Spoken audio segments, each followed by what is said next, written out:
Welcome to the Scoop World Order. Huge win by the Buckeyes today. They mauled Penn State. Fantastic effort by the defense. The Silver Bullets are back. It is official. Jim Knowles has to be the leading candidate for the Broyles after his magnificent performance today. The defense played hard. They played tough.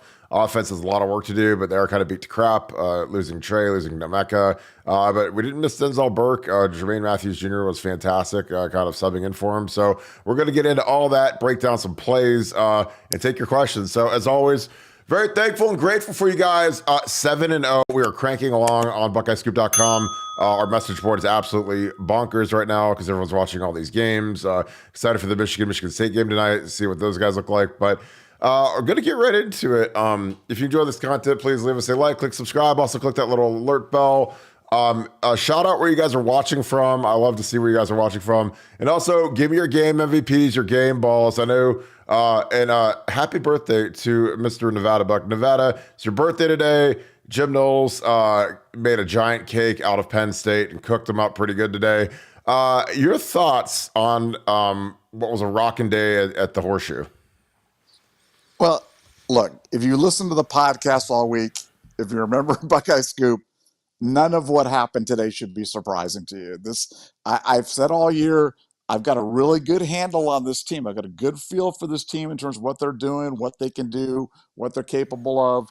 My score prediction before the game this week was 24-14, so missed it by a couple of points. Said the game would go under. Said I was putting my money where my mouth was. I bet Ohio State laying the points. I bet Ohio State on the money line. I bet the under. Sweep. So feel really good about the Buckeyes, and any win's good. But anytime you can just throttle Penn State like that, they hadn't played anybody. They're not that good. Drew Aller, maybe someday it's going to be a good quarterback, but it wasn't going to be today. He wasn't going to come into Columbus. The fact that people were gripping about this game, and the fact that there was people picking against the Buckeyes, I'm just like, what are you guys thinking? Drew Aller, they're not going to come in here. I mean, it would have taken something really weird. It would have taken, and we had weird stuff happen. We had hold 'em and then punt hit Styles in the back, and we had multiple 15-yard penalties, and we had scoops and scores that got called. I mean, we had all sorts of stuff going on. We got stopped at the half-yard line, which I'm still not convinced, and I don't understand how nobody can even talk about this. I thought Devin Brown scored on the play before. He was laying on top of the guy and landed in the end zone. So, but nobody even ever talked about that. But despite all that stuff, we won. We smothered them. And it was beautiful. It was the best performance on third down against a ranked opponent in all of college football in the past 10 years. That's what you guys all witnessed today. You witnessed something really special. It was my birthday, but Jim Knowles gave us all a gift. So thank you, Jim Knowles. Yeah, I thought the defense just played tremendously hard. Those guys were getting after it. Again, we talked all week on BuckeyesScoop.com. The interior of that O-line, not real good. Right tackle, not real good. We had 4 sacks today. King Curry and Kenyatta Jackson chipped in with one. JT got another one. Sonny Styles had one. I mean, it was virtuoso. Jermaine Matthews Jr. is the next superstar at Ohio State. I thought he was fantastic today.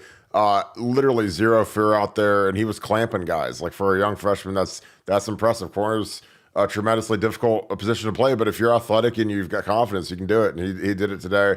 I thought the offense was very much a mixed bag. That might be generous at this point, but I thought that the play calling was at points atrocious. But Marvin Harrison is a great deodorant stick, and he bailed us out from not kicking the field goal, which I thought was a boneheaded play. It didn't cost us, but I think to be able to go up, this thing could have been a blowout city. I mean, if we were, if we punched it in a couple times, so we kicked all those field goals. He finally missed the field goal. The kicker's been fantastic, which is great. Special teams, again, I don't know if Jaden Ballard was yelling poison or Peter or, when there's a ball rolling around on the ground, it's the returner's job to scream at all the blockers, Peter, or poison, whatever the word is, to tell that guy, hey, the ball's by you, get away from it, find it and get away from it. And, either Jaden just had his... Kurt, let me just stop you on that, okay? You go back and watch the play. They're punting from the 11-yard line, okay? They're punting into the wind from the 11-yard line. There is no chance that that punt goes past the 50-yard line in the air. No chance. Absolutely no chance. And Jaden Ballard is back so far that he allows that punt to block or to hit on the ground. You know where to hit? It hit right on the 50. It literally hit almost like exactly on the 50. And that stuff just irritates. Like, it's on the thing of special teams, and I'll get into my uncomfortable truths. But like, you have to know that the guy's not going to kick it over your head. There's no chance. It's against the wind. He's not going to kick it over. You have to catch that ball. You have to catch the ball. The defense stops them. We get stopped the 1 yard line.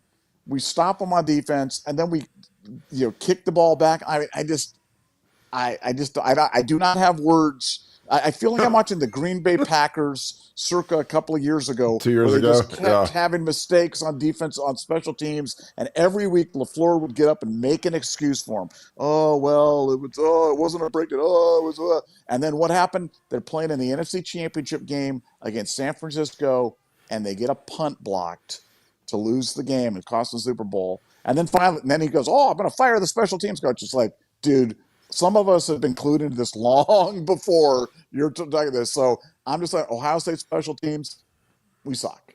We're not special. We're just not special. Yeah. And so, I mean, I hate to rain on parade, and I'm sorry for interrupting you, Mr. Barton, because you're all good. You're all good. You were in the midst of a poison. The punt, Peter, get away from the ball so we don't hit it. We don't give a good team the ball on the 50-yard line because we're stupid. Yeah, and what happened? And our defense just shut him down again. It's just like it was. Just I'll tell you what, man. Drew Aller was terrible. I mean, people acted like that kid was like the truth. I mean, he got absolutely clamped by the defense today, and it's just like I didn't see the special. I know that he's supposed to be this like wizard kid, but I mean, I watched him in the stadium. I didn't see anything. Now, our guy wasn't much better, but at least we were able to get it to. We have Marvin. Marvin is a great equalizer because 16 targets. Drew Aller, you know the story about what happened with Drew Aller when he was young. Every time Drew Aller threw the ball over 10 yards, his dad would like hit him with a cattle prod and like just literally shock him with a cattle prod. And seriously, the kid flinches every time you see it. Like he will not throw the ball over 10 yards because he was punished so much as a child about doing that. And for me, he's checked down Charlie for sure. It breaks my heart watching him go out there in terms of doing it because it's just like, man, he's like, Dad, not the cattle prod. No, don't put the cattle prod again. It's like, it's over 10 yards, Dad. I can't do it.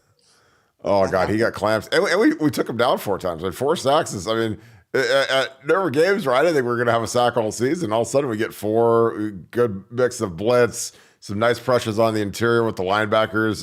The linebackers and D-line, they run a couple stunts with those guys, and the guys are getting home, man. They're getting in their face. But again, we said all week that their line isn't good. The left tackle is incredible, but the other 4 guys aren't. So, I mean, the left tackle can't play all 5 spots, but I love the energy of the defense. I have no idea what Ryan Day is doing sometimes with some of his play calls. Like, I mean, that little like tunnel screen when we get stopped on the line, there's 2 guys free. And I know that's how you scheme it up. Like, you got to account for those guys. Like, Cardell Tate's going to break 2 guys tackles on the 1 yard line. But, obviously the running game, mixed bag. Do you agree with the decision? Because I have no idea what their deal is with Dallin Hayden. I get Dallin Hayden. He's got a red shirt. But when's the last time we had a 5th-year senior start at running back? Boom Herron in like 2011, maybe? Like, if we have a 5th-year guy starting at running back, he better be coming back from an injury because like you don't see running backs for 5 years in college, not good ones. And we better be recruiting over a guy that might be a 5th-year guy. Do you agree with them not playing Dallin Hayden at all today?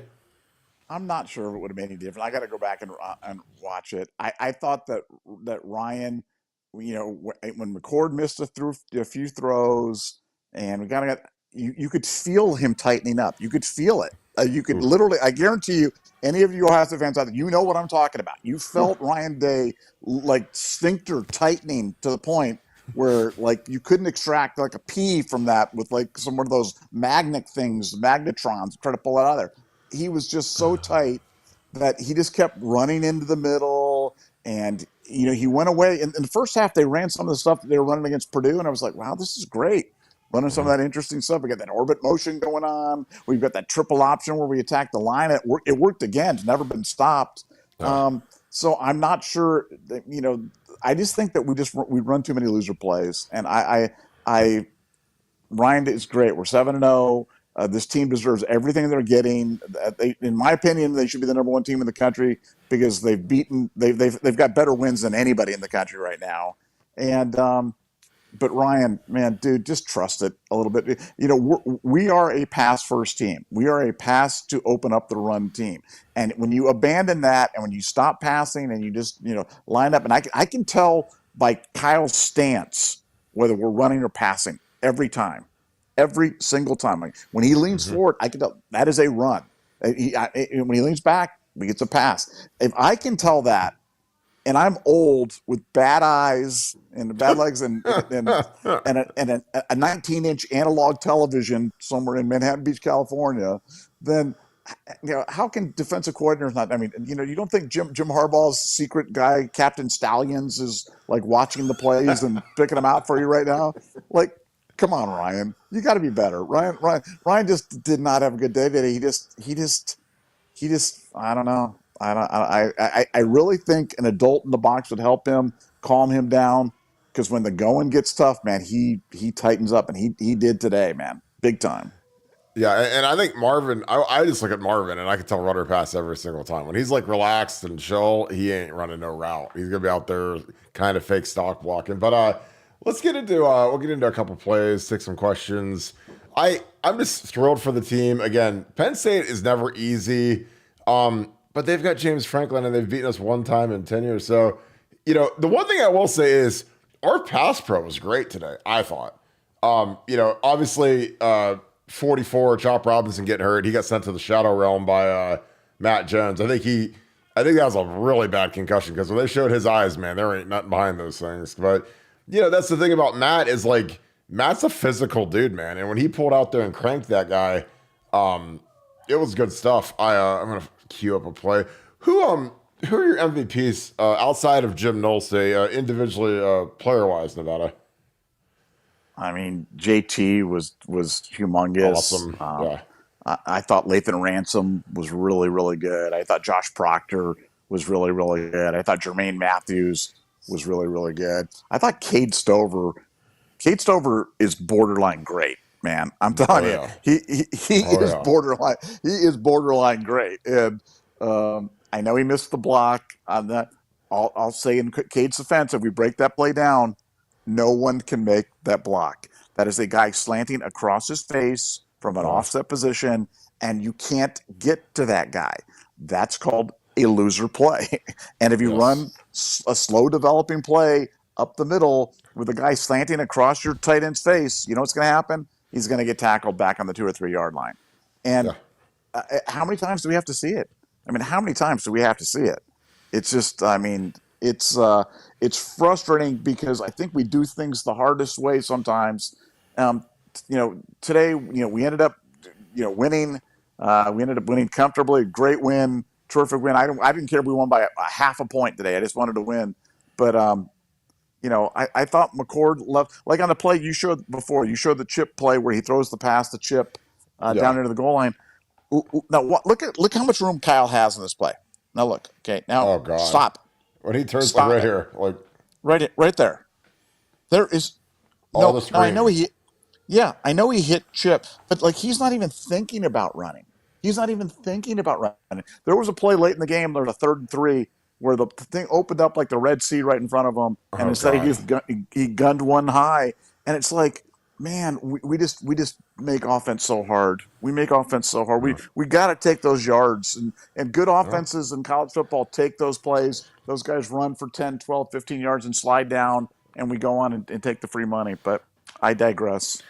Yeah, I'm gonna break down the play. I don't like breaking down sacks, but I'm just gonna show. I mean, the O-line. It's a 5-man switch here. It's really good by the line. It's just this is the play that Chip got sent to the shadow realm here because he gives up the sack, and it's like I don't always agree with benching guys when they make a mistake, but he gets beat here by this safety, and that's not good. Like that's not acceptable. But I mean, he didn't play for like 2 quarters after this, and that was straight to the shadow realm after that. So good switch here on the inside. Good by Josh Fryer. Again, pros. Again, I can say the pros good. The pros good by the O-line. But after that, man, Tony Alford was having kittens on the sideline at Chip, and rightfully so. You can't give up a sack like that. But I just thought like the defense, they're just so sound now. They're so sound. They mix stuff up. Um, I just Michael Hall can't play the run. Hamilton can. I think that's why he's the early down guy. Generally, you put Mike Hall on the field like in third down, which I think is a luxury to have a guy like this that good be on the field as a third down guy. Do you agree with that, Nevada? Mike Hall can't play the run. I think he gets banged because he's small, but I don't know. I think he's okay. He's not great because he's not big. But your thoughts on that? Yeah, he's definitely better against the pass than he is against the run. But it's kind of our scheme right now. We're just daring teams to stay patient and try to do the thing. And after they do it a few times, we'll bring a guy in the box, but we'll try to keep six. We'll try to keep that light box. And teams don't stay patient, can't stay with it. Somebody makes a play, and we're blitzing. I mean, how well timed were the blitzes today? I mean, like I felt like when Knowles fantastic. It was fantastic. Like sometimes you see a team blitz and you're like, it's born out of desperation or it's born out of like you're doing something because today it felt tactical. It felt like every time we blitzed, I was like, darn, that was a really good. That's exactly what I would have done in that spot. Wow, that really. Oh, and we backed out of it right. We had Aller so confused today that they just didn't know what to do, and that's why there'd be times where there was I remember plays early on the season in the game where it was like 3rd and 5, 3rd and 6, and they're running, and we stop them. We stopped them on 3rd down every single. When I went back on the rewatch, I just knew if it was 3rd down, I knew Penn State didn't make it, so it was pretty easy. I think their only conversion was on that face mask. Was that their only conversion on the face mask? It might have been, yeah. They finished like between 3rd and 4th down. They were like 2 for 19, that's insane. Like, you can't do that on Madden on easy mode, let alone like against the top 10 team. This got 5-star players. Like we wanted Drew Aller when Quinn Ewers reclassified. We were all in on Drew Aller, and then he turned us down because we had Ewers, in his class previously. I'm going to break down the goal line play because I can't even describe how much I hate this formation. We score here, which is great. But, this is like the super duper hippo. You put Luke Montgomery, you put G. But when you do this, you put everybody in the box in this little tiny area. And like the football field is like, it's 50 yards or whatever wide, 52, whatever it is, 52 and a half. And like, when you run this play, for one, I don't know how many times Caden Curry gets a live rep at a live ISO block, like during practice, because I don't know what he would ever run this live. Now, he can do it against the scout team and stuff, but you're not going to run like a live shot versus a linebacker very much because you're going to get a stinger. But he falls down here, so that's dead. And then, you've got Mayan here, and you have literally 2 Penn State linebackers right in the hole meeting him. Now, he's good enough to get over him, but I mean, there's 3 guys hitting him right here on the goal line. And I'm like, why do we do this? It doesn't have to be that hard. Spread these guys up. Like anytime, here's my rule of thumb. If we're in the red zone, Marvin Harrison should never come off the field ever till the end of time, ever. Put him out here, put whoever, Carnell or whatever, Julian, spread these guys out. But when you do this football to phone booth stuff, it's so stupid. And we score here, which is great. But, we don't get any push. There's 0 push.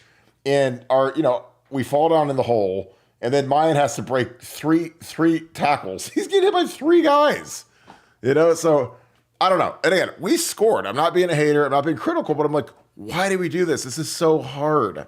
Like let's make it, we can go to easy mode. Cause again, if you're Manny Diaz, go ahead. Let me ask you a question, and I want your honest answer. We haven't scripted this. Yeah. I want you just to immediately give me a response off the top of your head. Do you think? No. I'm being serious. Do you think this is Ryan Day trying to prove he's tough and that this is a tough team? I think it has to be. That's the only thing I can come up with because, like, he's this passing game wizard and all that thing. But it's like we're gonna line up and we're gonna run the ball and like Mayan. Barely, he had to like reach the ball out and barely break the plane. And I hate when guys do that. And Urban would bench guys that did that because he'd be so freaked out about a fumble because you do that and they punch it, or some guys coming in to tackle you, and that ball squeaks out on the 1 yard line, dude. That's a bad day against a team like Penn State. But I don't know. And like, we bring in all these guys that are extra blockers that aren't really great at blocking. So you don't really get anything out of that. Like we bring in like G. Scott, who can't block anybody. And then we bring in Luke Montgomery, who's okay. But I mean, Luke, the thing I hate about it for Luke, because I used to be like the backup tackle, is, he stands there all game. And then all of a sudden, like, it's like, goal line, like now he's got to go in. Like he hasn't done anything since warm-up. So he's been standing there for an hour. All of a sudden it's like, oh, hey, by the way, now you got to go block this guy. You got to go block Chop Robinson and, and have fun, like good luck. Like I don't like bringing in guys that just don't play. I mean, the only guys that really have to do that are the kickers, but they're always kind of on call and warm. Got a super chat. Appreciate it. If you guys have questions, the super chats are automatically answered. Do you agree that Ryan kills the flow of the game when he gets into the red zone? Yes, he slows it way down and he starts looking for the perfect play. Go Bucks. That is a great point because he drives me crazy when he doesn't go fast. Like, I mean, there's sometimes where we've got this great flow and we've got them on their heels and we stop going fast, or we stop our tempo, or we change our tempo, or we do the slow look back tempo. Do you agree with that, Nevada? Because I felt it on the first drive. We were like 5 for 5. I mean, like I think McCord was like maybe 5 for 5, and we were moving the ball down the field. Then we sub, we lose all of our rhythm. They get to sub, game goes into like a slog, and then we get stopped and have to kick a field goal after we're marching down the field. But your thoughts on Ryan Day and his tempo, especially at the goal line? I think he because tempo means going fast. Tempo also means going slow. So people, think when they hear tempo, they think it's just going fast. And for me, it's like sometimes you go fast, sometimes you go slow, sometimes you look back, sometimes you look back. I feel like kind of like, remember I mentioned earlier today, where I said I felt like Knowles' use of blitzing was like really coherent and really, it was well timed and there wasn't born out of desperation. I feel like our use of tempo was just completely random. Like we ran that play on the 4th and 2 really fast. We went up the line. We were moving. It was procedure. They didn't call it, and then Carnell Tate gets blown up. I feel like our use of tempo on the offense and with Day is just completely haphazard, and it's just I feel like it could be the best part of our game, and I feel like it's not utilized nearly well enough. I think we should be using speed. I think for a quarterback like Kyle McCord is primarily a one-read quarterback. That is what he is. That's not a knock. Mm-hmm. I think we can win a national championship. I know we can win a national. I've called us to win a national championship this year with Kyle McCord. But he's a one-read guy. So if you've got a one-read quarterback, what does that get? Go fast. He'll make a read. He'll either throw it or he'll eat it or he'll do whatever it is, but he'll make a read and he'll go with that. Why slow it down? And then you sometimes you try to go hyper speed, and then it just looks like a hot mess right now. And look, our team. We have when people talk about the offensive line, here's a dumb take. If you're on the offensive line, Ohio State has a bad offensive line. Stupid take. It's just dumb. You say Ohio State has a bad run blocking offensive line. Not a stupid take. I'll go along with that one. This is a very good pass blocking line. So let's play to our strengths, man. Let's pass first. Let's spread them out, and then let's run out of that. And if you do that, I for the life of me, I really thought Ryan had turned a corner against Purdue. I really thought this was the dawn of a new era. I really, truly believed that. And the first half of this game, he dialed some of that stuff up, and then he just threw it all away, man. He went to that Denny's playbook that he's got there, and he stopped ordering off the special calendar. You know when you're ordering the stuff, like you're ordering like the chicken parm or something like that. He went back, brought that thing, and he went right back to that Grand Slam breakfast right up the middle, man. chicken parm for breakfast. Yeah, exactly. Oh, exactly. Oh, man, he just went back there, and I mean, God bless him. I mean, I'm not advocating a change, but I am. Here's what I'm advocating: get an adult in the box. Please have an adult in the box. You don't need Brian Hartline to be on the sideline to send a guy in to get an illegal participation penalty coming off Chop Robinson being injured for 15 minutes on the field. Yeah. What the heck? I'm like, how did we screw the substitution? I was like, he was down for 25 minutes. I mean, like, guys, I was like, get the gator. Let's go. It's time to play, man. God, we get they threw that flag. I'm like, we just had 25 minutes to get the play in the personnel set, like a free timeout. TV timeout. I mean, I oh couldn't believe when man, that happened. I was just like, wow, we got to have Brian Hartline on the sideline. That was, I thought our rotations today, like at the end of the game, I thought, Larry should have been subbing guys, and they should have called a timeout. You could tell the front four was gassed. Call a yeah. timeout, get some new guys in there in terms of doing it, because it was all pass rush at that point in time, and some of those big dogs were huffing and puffing a little bit. But hey, we're picking nits. Yeah, I mean, but we won. The game went the way that I thought it was going to be. I thought it was going to be a low scoring game. I didn't. There was no way this game was going to be high scoring, and there was no way that Drew Aller was going to drive them up and down the field in terms of scoring. That was just so ridiculous. Like, come on, man. This isn't UMass. This isn't Plymouth Rock and Delaware, Plymouth Rock Tech, and some of these schools that they played. People are like, they're the number one defense in the world. I'm like, yeah, they played Iowa, who can't score on air. They couldn't put their offense out there against the air and score. I love this protection, so I'm going to break this thing down real quick. Motion in G. Scott, 7-man protection. This is that scissors route that I just love. So you got Julian. It literally, look, it kind of looks like a pair of scissors. So he goes first, he goes second.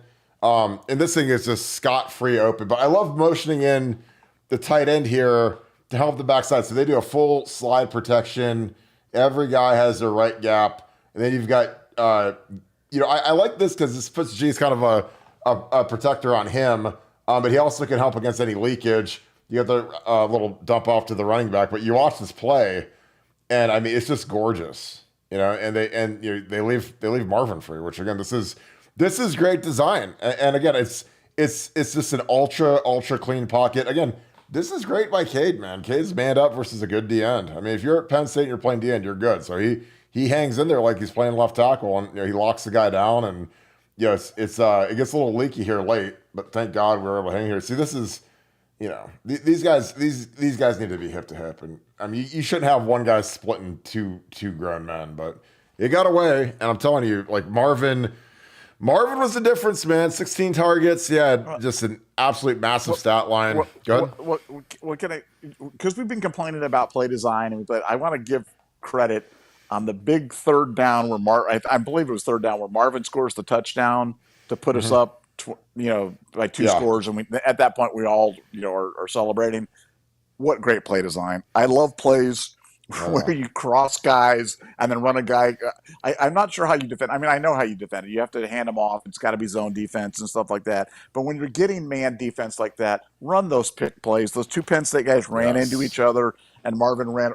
That was beautiful design. So that was a plus design. And we ran it a couple times today, and Marvin was open every single time we did that. So, more of that, please. More of the RPO stuff.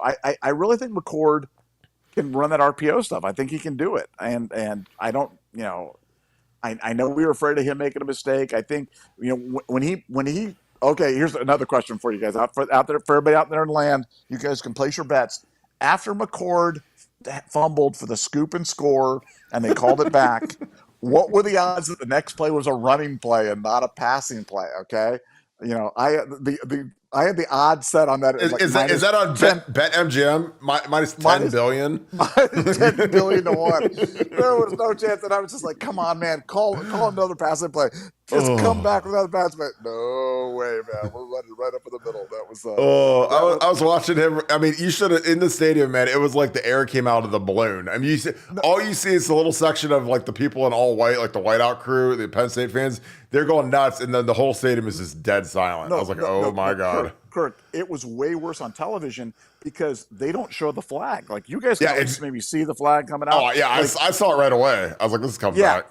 We're good. Yeah, no, on TV, we're literally sitting there watching it, and they see the scoop and scoring, and then you hear Gus Johnson go, touchdown for Penn State. They're just like screaming, and they don't even show the flag until like the guys after coming back with the thing, and then you're thinking maybe it's a sideline warning, or maybe they're gonna pick it up, or maybe what they're gonna do. So it was way worse on television. People on television that were watching, you know what I'm talking about, man. That was awesome. Absolutely. I mean, like. I was the only one like in the suite. I'm sitting there and I'm like, there's a flag, guys. Everyone else was like death mode, death stare, blank faces. And I'm like, dude, this thing's coming back. That's got to be defensive holding. It was right in the middle, like where all the congestion is in the routes. And I was like, that's got to be defensive holding. There's nothing else it could possibly be. Dude, Cade, I thought he was better than Jeremy Ruckert a couple years ago. I think I'm right about that. This catch was something else, man. I mean, skinny post. Again, protection is good. We get a little leaky at the end, but, against a great offensive or a great D-line, I mean, these guys got some guys up front, man. So good pro, big dunk. Again, this kid's good, man. I thought 2 years ago he'd be an NFL guy. Now, he might be a second or third round guy. I mean, he might be a fantasy football target next year. But your thoughts on the development of Cade Stover? Because him and Marvin have been kind of carrying the offense in the wake of Travion being out, and the kind of the inconsistency at running back. I mean, this has been, we've had 5 running backs play in the last 2 weeks. But your thoughts on Cade? I mean, I hot take maybe, but I thought that his loss in the game against Georgia was every bit as big as losing Marvin Harrison Jr. I thought that he was a huge part of he's kind of the heart and soul of that offense. He's a genuinely tough guy. Some people act like they're tough, but they're not really tough. Cade's really, really tough. Yeah. And really, really good. So no, I think his emergence, while a pleasant surprise, hasn't been the least bit shocking to me, because he's that kind of kid. He works super hard. And last year he was playing with one arm basically, and so he dropped some passes, did some things. People are seeing him at full strength this year, so happy for him, but not surprised at all by his ascension, because he's just a terrific kid, easy to root for. Yeah, I totally agree. I'm going to show Marvin's play next. This is your crossers. This is easy money. Good protection in the middle. They run a little twist game here. He goes first, he goes second. Edges are good.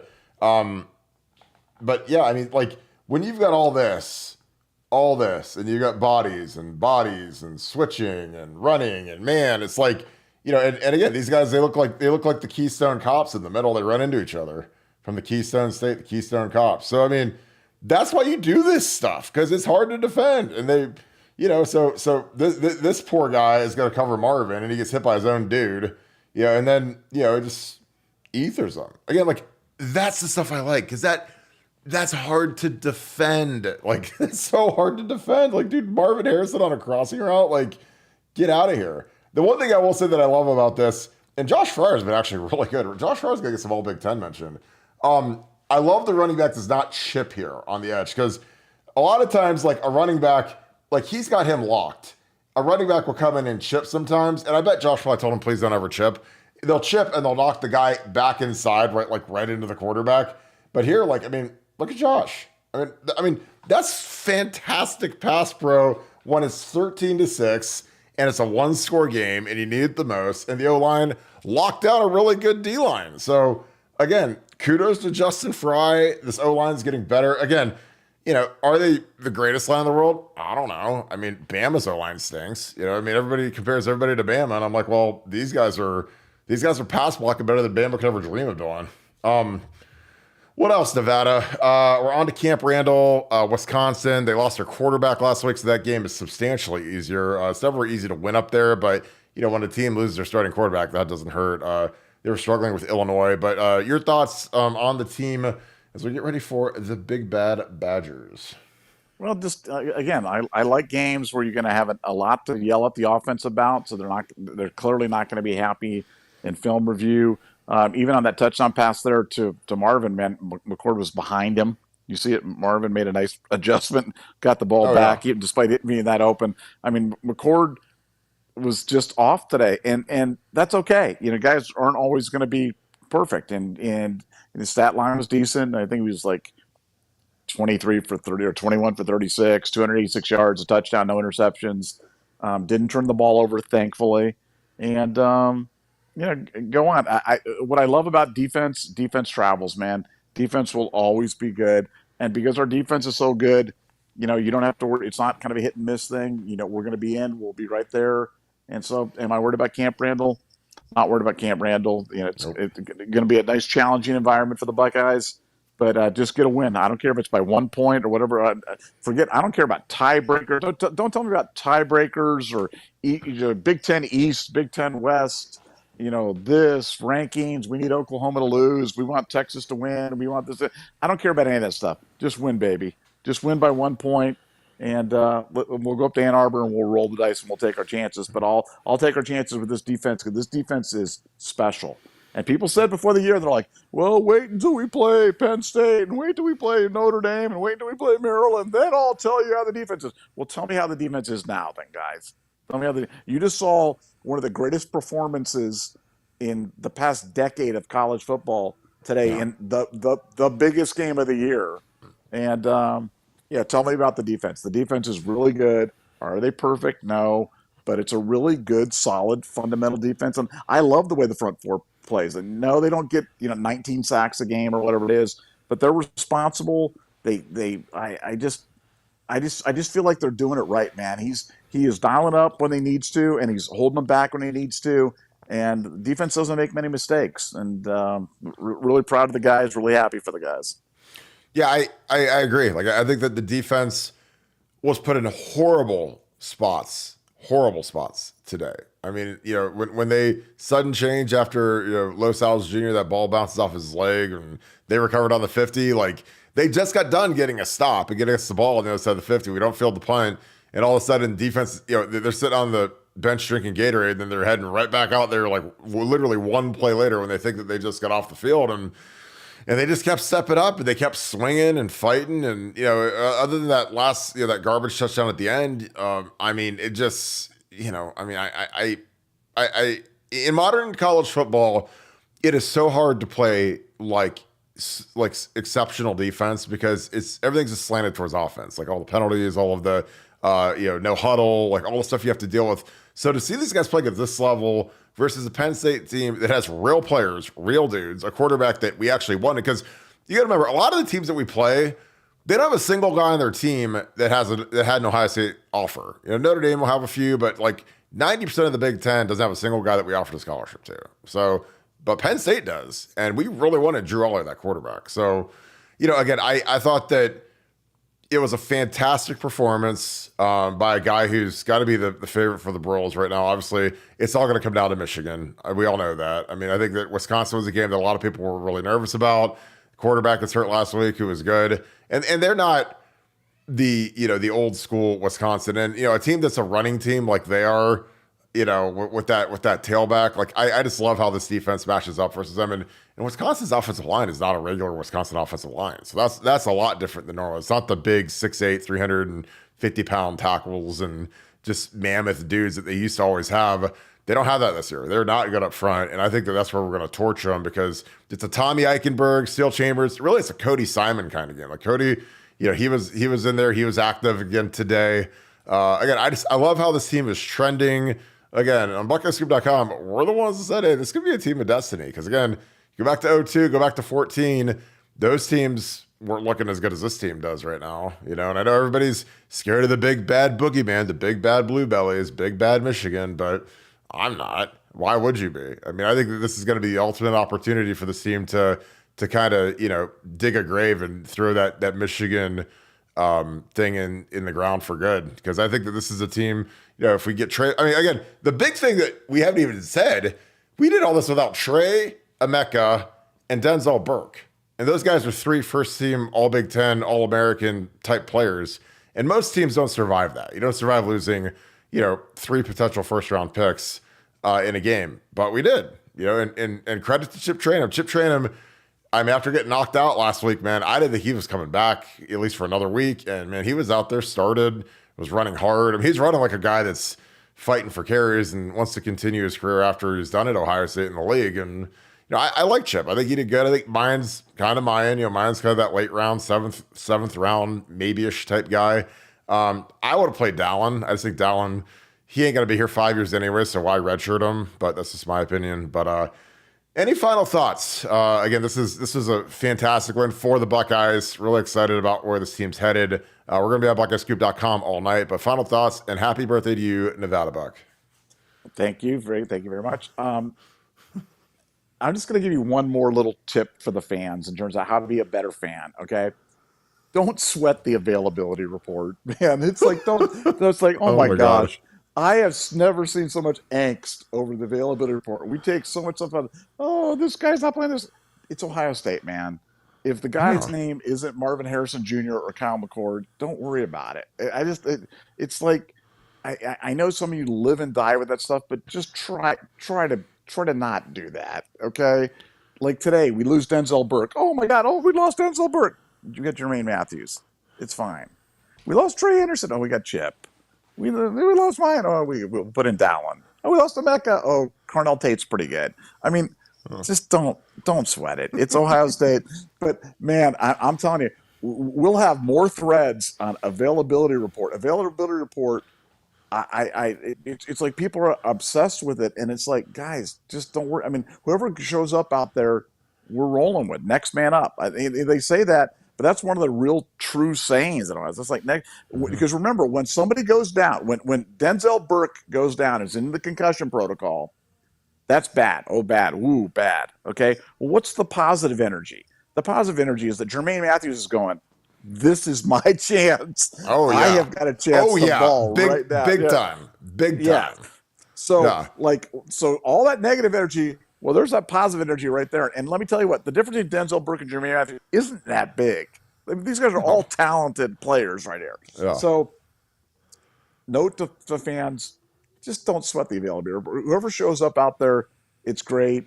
And I can't make hide nor hair on the availability. I've had a really good handle on the team. I've had an unbelievable stretch betting the team. I've had a really bad record on the availability report Nice. because I don't know, just like like guys will practice all week and then not play, and I don't understand that, but there's got to be a reason for it, and sometimes it's is it seasonal flu, whatever it is, I don't know, but don't sweat it.